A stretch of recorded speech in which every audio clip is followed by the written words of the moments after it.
Authentic, fun, relatable, and slightly provocative. Just another hang with your besties. It's CK Mornings and the In Case You Missed It podcast. So talking about the heat wave, it's, by the way, been lifted. Not that it's going to feel any, cooler. It's going to be like 33, 34 today is what it's going to feel like.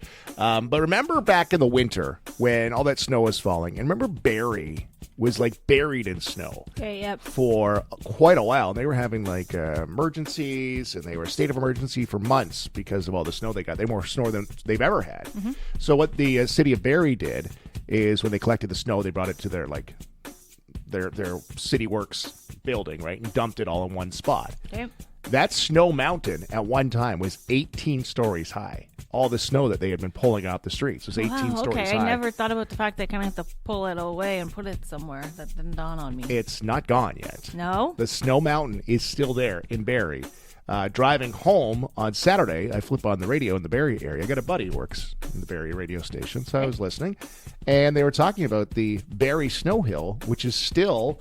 It's not 18 stories high anymore. It's much smaller, but it's dwindling, but slowly. Here it is July, and we're going through this massive heat wave, and there's snow from the winter still piled up. Interesting. Well, yeah, when snow is like packed and compacted like that, it takes a while. Look at you, science. Oh, that's how it works with snow. Okay, Bill Nye, because it says right here, I looked up the story. I got home, I'm like, I got to hear about this.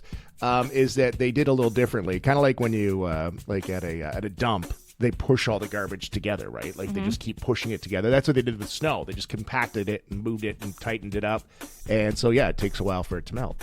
I didn't know Bill Nye, the science girl, was working with me here. It's the compact snow, Chris. It'll get you every time. Did not know that. And I was listening, and they said you can still kind of see it from the 400, which is where you drive to go north. Okay. And I was like, oh, darn, I missed it. Yeah, you could have seen it. What a lame fatherly road trip stop that would have been.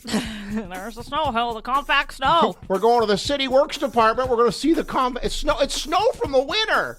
Cool, Dad. There's a heat wave. Keep driving. In China, they've got a new way that they're dealing. Some buildings collect rain on the rooftops. Okay. They do that, right? Collect the rain, but what happens now, what they've worked on is a cooling system. They call it rooftop rain, where when it gets to be extremely hot, they release it. It's kind of like a misty cloud. And then, the little bit of mist cools you off a little bit. Okay, this is reminding me of the grocery store when they mist the vegetables and you're like, ooh, I would love to be a head of romaine lettuce getting misted right now. I was thinking like, when you line up at Wonderland or Cedar Point or wherever you go, and they have some of those cooling zones, and usually sponsored by like Pepsi or Coke, and it's like, you're in the Coke cooling zone, and it's like a little bit of mist. Psst, yeah. Like, that's nice. I kind of like the sounds of that. A mist is nice. That it's sounds underrated. awesome. They should have more misters in the wild. They should just be out any street corner. So you basically walk in China and you can get misted? Or? Yeah, some of these buildings have these big misters that psh, psh. I feel like someone was peeing on me. Well, that's if you don't expect it. It would be unpleasant. Yeah, sometimes I don't want to be. I don't want to be misted on. Yeah, I don't want to be wet. What's going on here? Rich people. This is how they're dealing with the heat. They're putting snow rooms in, custom-built snow rooms. If you're wealthy enough, you can own one. You have your own little snowfall, icy walls, freezing temperatures. It's like the opposite of a sauna. You push a button, and it starts snowing in your snow room. This technology is similar to what ski resorts have. They have like indoor blizzards. I'm just thinking of the mess you got to have to clean that up. Isn't brand new. They say billionaires have owned snow rooms for years. One even has one on a super yacht. Rich people are trying to get them as part of wellness trends. Kind of like a cold plunge, they say. Like, oh, this is the next thing. You got a room like a sauna, gets the toxins out. Now you got a snow room, which is, just the opposite of that. A snow room. That'd be something to go in. I could have used a snow room last week. Can you imagine how much money you got to have a snow room in your house? Yeah, they probably never used it. You know what I mean? Yeah. Like, when regular people like you and I splurge on something and you don't use it, that's probably what the snow room is for them. Oh, the snow room. It's where I keep the ironing board. Yeah. You need the ironing. I don't even iron dust. things anymore. Yeah, exactly. You know when you have that friend who has a pool and they never use the pool? Yeah. That's exactly what it is. And you're like, man, it's hot. And they're like, Yeah, we never use it. You know, you get a pool and you never use it. You're like, shut Seen up. one snow room, you've seen them all. Oh, gross. Welcome to Out of Orbit, your weekly dose of cosmic chaos, planetary drama, and astrological what the heck moments. It's Out of Orbit. Let's blast off into the nonsense with our crystal gazer, Allanah. Well, a few days ago, we had something happen in the sky. I don't know if you felt it, Chris, while you were on vacation, but Jupiter entered Leo. And I like the sounds of these vibes. Did you live it? Yeah. Did you feel it? I saw it with my own two eyes. Shook you to your core. Yes. So I like everything I'm hearing about this. So, because Jupiter's in Leo, it says, don't be surprised if a lot of people's inner divas come out during this time. Oh, cool. Like, we're all going to be peacocking around, you know what I mean? Like, that kind of vibe. So I didn't know this, but apparently this whole year has been like a lot of planetary kind of stuff up there, more so than usual, first half of 2026. So this is the last kind of big thing with Jupiter going into Leo or whatever, vice versa. So this is the last big thing. It started the end of June and it goes until the end of July. So, and it all makes sense when you put it in this perspective. So in astrology, Jupiter is a planet of growth, optimism, abundance, and higher knowledge. Because, you know, Jupiter's the big dog up there, right? Like, Jupiter's like, I'm Jupiter. Come on, I'm the biggest planet. I got alpha planet. I'm the alpha male. Like, you can't even touch me if you wanted to. It's called the Midas touch. It's considered the luckiest and most blessed planet of all the planets, the planet of good luck and fortune. And then everybody who knows that Leo is like the regal, royal, confident sign. Like Leo, they are who they think they are. You know what I mean? Like Leo's like proud and confident. So when you get those two teaming up, I don't have to tell you, Chris, you have Jupiter and Leo. Like, watch out. So this means like those two coming together. It's a big, sparkly, like confident kind of vibe, which I like. Don't you like the sounds of that?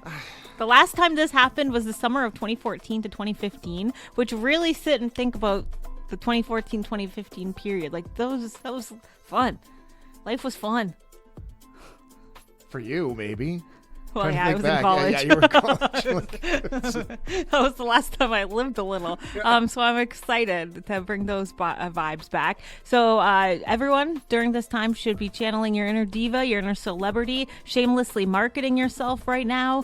It's a time for more childlike joy and playfulness. However, it can also bring excess, exaggeration, and too much of a good thing type feeling. You can't get too high on Jupiter and Leo. My concern here is releasing your inner diva. Is there's more diva in there, Allanah? We haven't seen the full diva? No, I was waiting for Leo and Jupiter. There's more. This is sachet.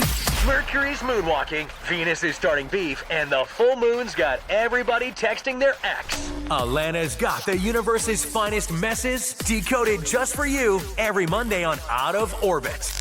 Ellie is our pet of the week this week with CK Animal Rescue. We're talking with Joyelle to tell us all about Ellie, who was found with 40 other cats.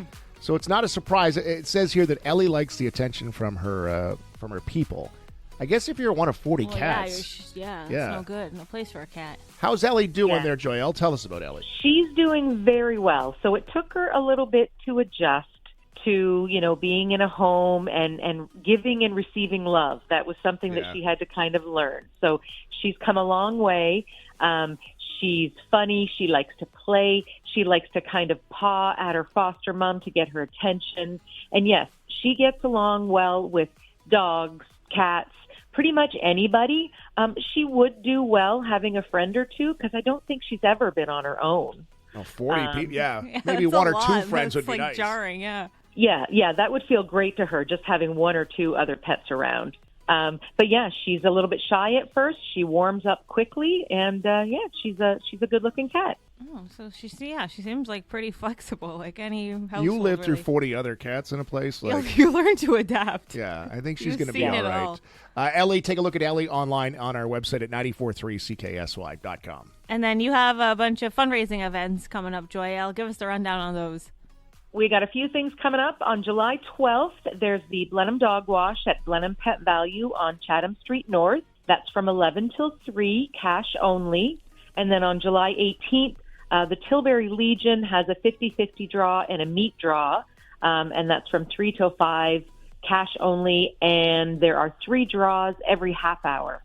And if you want to find out more about that, find CK Animal Rescue on Facebook or ckanimalrescue.com. Joelle, thank you. We'll talk soon. Thank you. Well, a little bit of an update. I talked a little about this on Friday, but this is all new to you, Chris. The end of an era, really. The Bronco's going to be no more, and Ford is going to be no more. You are looking at the proud owner of a Nissan. You got a new vehicle. Jump right into it. Yeah, it kind of just happened. So I think I talked Friday about how I was thinking about it, and I was taking it out for a test drive on Saturday. So I did that, took it out for the test drive, and signed, sealed, and delivered. Thursday, I'm picking it up. Wow. Nissan, I know. No more Ford. I've never driven anything but a Ford. My biggest concern is, what's your dad saying? No, he was for it. Yeah. Because your dad's a lifetime Ford worker. Oh, yeah. Ford grew up at us. Ford's. Yep. Ford, yep. Wow. Ford was everything, but I think he was for it. And for various reasons, I wanted to make a switch. A lot of people recommended like the Nissans and the Kias and whatnot. Yeah. So I went to Nissan, and Thursday I'm picking up a brand new vehicle now. I need to show you. Okay, hold on here. I got questions. I got questions. I got to show you it because. What did they say when they looked at your vehicle and were giving you, value of it? Did your bedazzled steering wheel bring down the cost at all? All I will say is I'm shocked I'm getting as much as I am for the trade-in. Okay. I thought, I wouldn't even offer myself $5 for it. No, not the way you've decorated that thing. But I was shocked with how much I got for it. So that kind of helped the decision. Nice. So now I got to clean it out and everything. Well, so that's going to take a... You're going to get that done by Thursday? And I was not expecting this to happen. So I was in the mindset. Let me tell you. I got to go to Costco on Wednesday. So it's going to... Let me bring you on the inside of Alannah's vehicle. I've only seen inside your vehicle twice. Once I put something in your trunk, and it was just piled up. The I thought, winners are you reusable. Moving? You're like, no, this is just normal. I actually probably have, I'd say, 30 Winners reusable bags. Aye. So this will be a nice chance to refresh. All right, now I don't want to bury the lead because I think you might have a lot to say about this. The color of the car I've chosen. No. I'll just show you a photo of it. Oh, my. You know what it's called? I'm not making it up. Yuzu yellow. Yellow. So it's like a yellow green. Someone described it as tennis ball color. That's yellow. That's yellow. That's intense, eh? A yellow car. You're gonna see me coming. Oh. I don't know if I like it because I'm not gonna be able to hide. Like I don't know how many yellow cars. You don't hide with the bedazzled, the dream catcher in the window. Okay, so you know what I did? Yuzu yellow. So my new car, yes, it's bedazzled. The car I currently have, the Bronco, is white, so everything inside was like pink and whatever, so it kind of matched. You know me, I'm like, well, I gotta transfer it. And I'm very into, like, I don't know, you get rid of your car, like, that's a lot of memories. Like, I had my ex in that car, I had a situationship that just about crushed me. Like, I gotta get rid of whatever was going on in that car. It's done. I gotta restart. So yesterday I went all around town. I went charm shopping. So I built my own charm shopping. Look what I built. I built my own. I saw this thing on TikTok. I built my own charm rear view. You hate having money in the bank, don't you? You just hate it. I built my own. What is that? Where's that gonna go? My rear view mirror. No, stop. I built my own charm necklace for my rear view mirror. So I'm gonna put that on. So once I get it, we'll post it online or whatever. But so I built my own little charm thing, customized they charm always thing. say What? the moment you drive a car off the lot, it loses value. You're making it double the value loss here's on the that. TikTok I saw. I thought it was so cool. So I built my own charm thing for my rear view, and then I am Yuzu. Beep beep. The old banana mobile. It's very sporty. It's Is very it, though? nice. So I was saying on Friday how I have to take it for a test drive, and normally with test drives, I'm like, oh, who cares? Like, I've driven a car before. I don't need a test drive. I can't even lie, and I didn't want to let them know. I didn't want to play my hands. I was driving it, test driving it. I'm like, yeah, this thing's pretty nice. And you're gonna just dumb it down. I know with I'm your doing simple. stickers No, I'm not doing simple. Even my dad started going on about covers and covers for the steering wheel, covers for the seats. I'm like, I just want black. My only thing, because I know the yellow's bright, so I'm gonna have my charm thing. Want to mute it? I'm gonna have a charm thing hangling, which I think I did very tastefully. I did little charms, and then I have a air freshener that's like yellow and pink that I'm gonna put on. Well, So when do you get it? Thursday, Wednesday? Thursday. Thursday. All right. So Thursday we'll keep an eye out for the Banana Mobile. You can't miss me. Like it's with crazy. Fishing tackle. Yeah. Hanging My from tchotchkes. I'm nothing if I don't dangle. I've discovered that about myself recently. I love dangling. Like everything. Everything makes noise with this one here. Because even when I went shopping for charms, I got some more danglies for my keys. Oh, Lord, love a duck. There's so much. You just hate having money. You love spending money on things.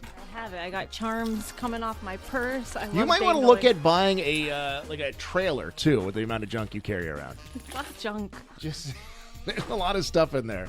Just get one of those U-Haul trailers that's always just towed behind. You just always have stuff in the background. You're just always loving life. Christine's asking for a picture. I'll send pictures if you want, but I will later in the week have we'll do a little tour. The Real Life Auto Trader. Hard at work. I have a number of questions. I want some answers, and I want them now. Got some text line tea spilt, and we're going to see if we can get a resolution here. I don't know if there's a resolution on this one. I think it's more of just, well, you'll hear. My coworker covered my job while I was on vacation. When I got back, all she talked about was how easy it was. Meanwhile, I've been cleaning up her mess she left ever since. How do I low-key get back at her? Oh. And this is not me talking about Allanah. I didn't think about that until you said it. But no, it's like you go to any office here over the next 2 months or any business, like, oh, they're off this week. Sharon's covering. And then you're like, well, Sharon can now. You know what I mean? Like, everyone's dealing with this. Every different workplace, it's vacation time, right? So this happened here. It sounds like the last week or so. My coworker covered my job while I was on vacation. When I got back, all she talked about was how easy it was. Meanwhile, I've been cleaning up the mess she left ever since. How do I low-key get back at her? What do you do to get back at them? 519-354-8684. I mean, do you get back at them? I don't think you want to make it a big deal because now you look like Can't make it a big deal. Maybe just a little passive-aggressive for a few. That's probably what I would do. I think I would let one of these, the mess that she said she's cleaning up, I'd let one of the messes slip through and then be like, Allanah handled that. Like, kind of like pass the buck, but then it looks like it's still on your plate, right? It's still your gig. I've had it happen before where there was a mess up while I was off. Okay. And it was on me because I didn't train them how to do it. That's the tricky part. So so you also don't want to be like, well, I thought you told them or showed them how to cover or what you had to get done, right? Like you put yourself in an awkward position. Is there a way to get back? Yeah, I think you're right about because I don't like to be that person who passes the buck and make it seem like, well, I didn't do it. So then you kind of have to blame them, but also put a little blame on yourself to kind of soften it. Gord says, you say out loud, Sharon, my job is easy when you don't do anything. Ha, just joking. Thank you. Yeah, you throw in the just joking, even though you're not really joking. Ben says, easy job when you don't do it. Yeah. There's got to be some way. Like, do you go to the boss and be like, hey, sorry to all Sharons. We're using that name. Sharon covered last week and she didn't do this. Like, there's got to be some kind of way that you can get back at them. All right, how do you do it? 519-354-8684. It's some text line tea today. One of our texters off to the African Lion Safari. My coworker covered my job while I was on vacation. When I got back, all she talked about was how easy it was. Meanwhile, I've been cleaning up her mess ever since. How do I low-key get back at her? I want some answers, and I want them now. Text line T this morning, we've given away some tickets to go check out African Lion Safari. We've got them all this week. One of our texters will get them today. This text came in late last week. My coworker covered my job while I was on vacation. When I got back, all she talked about was how easy it was. Meanwhile, I've been cleaning up her mess she left ever since. How do I low-key get back at her? Now, a couple texts were like, well, what kind of like occupation is this? We don't know. We have no idea. Maybe she kept that out of there because maybe it'd give her away.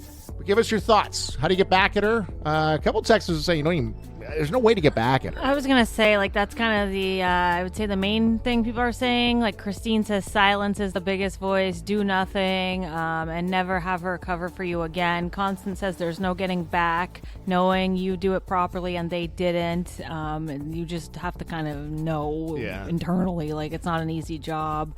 So I would say a lot of people are doing that. Nicole, there's no good way to get back at your coworker. It's happened to me before, and it sucks. Some people are saying a little bit more like, I guess, snarky things, like basically maybe make a joke and be like, oh, did you have a student intern come in here while I was gone? Like stuff like Ouch. that. So yeah, like overall though, people are saying you just kind of gotta do it. No getting back. My concern would be if the screw up or the mess up was now pointed directly at me. I'd have to be like, Allanah was on last week. Although you might then cause yourself headaches down the line, and you just go into a never-ending circle of the getting back at each other, right? Yeah, Nancy has a good one. She says, I wouldn't try to get back at her in a nasty way. I wouldn't still go to her personally and mention about the work being messed up, but I'd say it loud enough so the other coworkers heard. That's always the key. You know what? This is what I would do. This is the game. This is the play, okay? I would go to the most gossipy coworker. Oh, yeah, and the be ones like, you know. Yeah. So then you let them come out with the news, like, oh my gosh, I'm cleaning up Alannah's mess all week. She couldn't handle it. Yep. And then, just let it take care of itself, because you know that coworker would just go gossiping around. The coworker that you know is going to get stuff out there.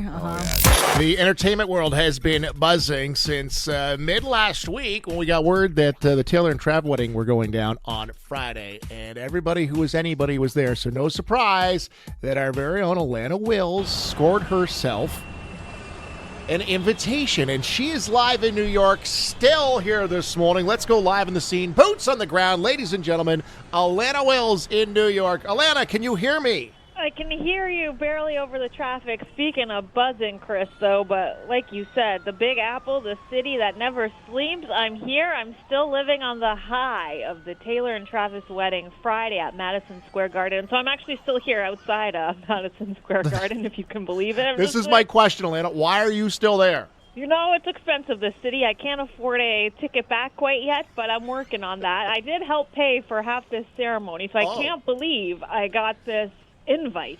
I'm so excited. It's been electric, Chris. You couldn't even imagine. Electric. Okay, well, take us inside. I know not a whole lot has been said. We've only heard what tabloids have been talking about. Taylor and Trav officially married on Friday. Tell us what you saw. Oh, well, first of all, the who's who was here, Chris. I'm sorry you didn't get an invite. We had Paul McCartney, Stevie Nicks, half of Hollywood was here. I think we saw Tim, our office cleaning guy, here. I think I saw him getting into the hors d'oeuvres. Everyone was here. So Tim got invited and I didn't. I'm sorry, Chris. We just missed you, but maybe next time. So you walk in. The decor, I would describe it, I don't know much about decor, but Alice in Wonderland meets Wizard of Oz, like a garden party. They transform. You didn't even know you're in Madison Square Garden. You were transported into another world. First, when you walked in, I noticed they had photos of Taylor and Travis all throughout their lives at different ages all over the walls when you first walked in, so you wouldn't forget whose wedding you're at. They do things a little different, of course, so there was actually no wedding party, Chris. It was Taylor's brother, Austin, was her man of honor, and then, of course, Jason Kelsey was the best man for Travis.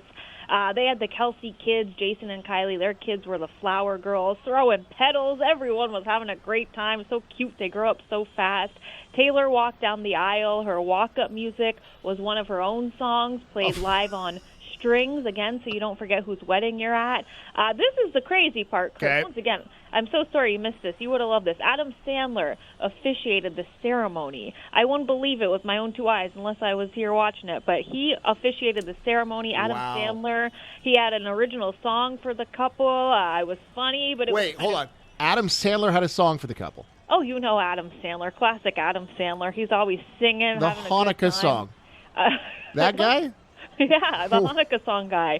He had his own song, so it was humorous. It was a little touching. He kept telling him to keep kissing during the whole thing. We got to talk about the vows, too. 20-minute vows they each did. That would have drove me I nuts. love them. At halfway through 20 minutes, I'm like, okay, guys, wrap it up.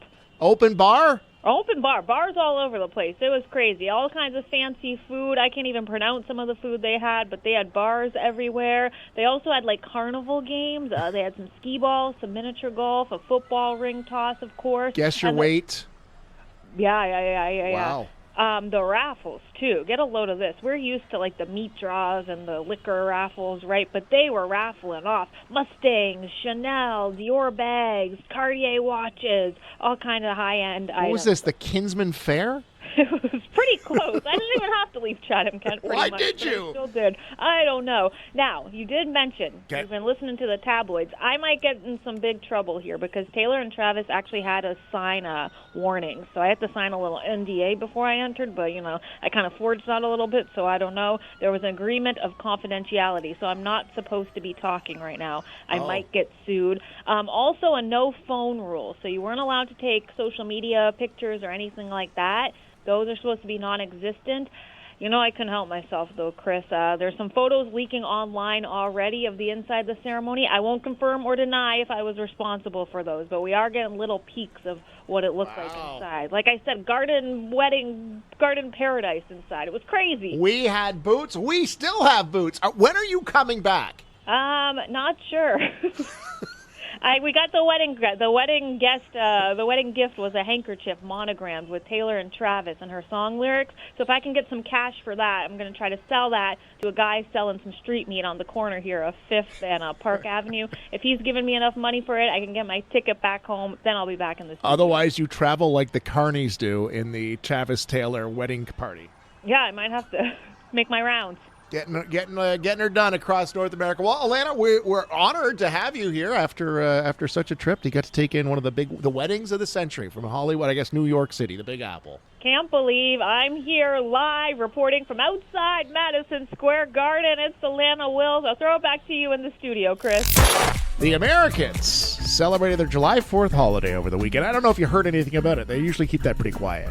Yeah, they never go all out for it, especially not for their 250th. Banana Land's down there. So they had the hot dog eating contest, which they do every 4th of July. And guess who won? It was, do I have it for you? That was Joey Chestnut. Jay Chestnut, as per usual. He was the 18-time hot dog eating champion. He scarfed down 66 hot dogs in 10 minutes, and it was like that stifling heat wave on Saturday. I love a hot dog. I love a hot dog when I smell a hot dog and I see a hot dog, and then I have a hot dog, and I go, why did I eat a hot dog? You know what I mean? Like, every time I see one, I'm like, ooh, or I'm at a ball game, I'm like, oh, a hot dog would be great. And then I eat a hot dog, and I go, oh, it was a bad idea. He ate 66 of them. You're right. In 10 minutes. And the heat, too. Oh, the heat. When it's really hungry, I'm not even that hungry when it's that hot out. No. You know what I mean? I don't want to cook. I'm not hungry. Like, I just want to sit. Me neither, which is weird because I seem to gain weight in the summer, but I don't understand that. Joey won the mustard yellow belt and $10,000. And then the guy came in second was this other guy, Patrick something, 51 hot dogs. Oh, so imagine eating 51 hot dogs and for not nothing, walking away. all done in vain. Oh. So not only are you a loser, you're stuffed to the brim with hot dog. What a bad day for that guy. So that was the male contest. The female contest has Miko Sudo won. She's a 12-time winner. And she ate 38 3/4 hot dogs. Oh, big margin there, right? Okay. So he almost doubled her. Huh. His record, Joey Chestnut's record, is about 5 years ago. He ate 76 hot dogs in the 10-minute contest. 76 so 7.6 a minute. I can't even fathom. These are with buns? Yeah, buns, no toppings. So they don't even get to enjoy it. And they dip it in water so that it goes down easier. A soppy, wet hot dog bun? Yes. You know what I'm wondering? Like, does he have hot dogs on the off-season? I don't think you can. If he goes to a ball game, does he get a hot dog? Does he get the cravings? I don't think you can. I don't think that's allowed. I did a deep dive on, like, his training for it, and he has a few months off, and then he trains, and, like, it's a crazy training Like a few months off from eating or from competing? From training for the hot dog eating. So he kind of just eats as normal, and then he's got to snap back into the routine of, like... I was just pictured, and he's not a big guy. That's what's interesting about it, right? Like, maybe I'm just not eating enough per meal. Like, Joey's eating, what did he eat? 66 hot dogs. I eat 2, I feel bloated and gross. Maybe I'm like 64 away from feeling like, and losing weight. Maybe the pendulum swings the other way. That he's eating 66 hot dogs and he's not a balloon. I mean, if you're only doing it once a year. So you're saying that I'm eating too many hot dogs too often. You're spreading them out. Oh. That's the rookie mistake, Chris. Okay. Because, well, I mean, you probably eat 66 hot dogs or whatever it is throughout the course of the summer. Okay. So if you jam it all in one, it all comes out in the wash. So instead of eating pizza once a week and having pizza night at the house, we should have pizza day for a year. And Yeah. for once a year, I just eat all the pizza in one day. Yeah, and then it balances out. Like if Joey Chestnut's eating a salad for every meal for the rest of the year. Oh, that's okay. You know? Okay. I get what you're saying. So, like, don't go for drinks on the weekend with friends. Do one day where I drink everything. One day where you get blackout and then balances out. Just kidding. Don't do that. Is this the deep dive you got in the training? The rules weren't clear. Joey Chestnut, a hero once again. Subscribe to the CK Mornings in case you missed it podcast and never miss an episode. Plus, drop us a rating and a comment too. Listen live weekday mornings at 94.3 CKSY.com.